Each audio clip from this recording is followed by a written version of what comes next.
विद्यार्थ्यांना डिजिटल शिक्षण मिळावे यासाठी माऊली ग्रुप डोंबिवली यांनी आदिवासी भागातील शाळांना स्मार्ट टीव्हीचे वाटप करण्याचे आदर्श काम हाती घेतलंय।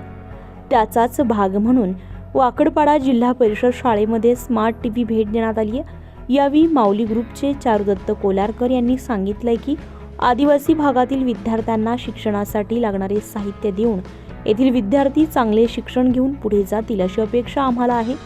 त्यासाठी आम्ही आमच्या परीने जे काही साहित्य उपलब्ध होईल ते देण्याचा प्रयत्न करणार आहोत। माऊली ग्रुपच्या दातृत्वाबद्दल प्रदीप वाघ उपसभापती यांनी त्यांचे आभार मानले।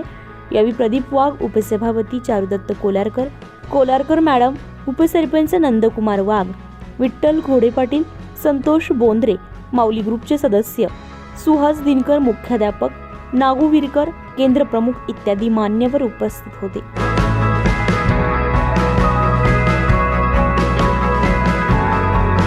न्यूज 24 महाराष्ट्र न्यूज साठी सौरभ कांबडी, पालघर।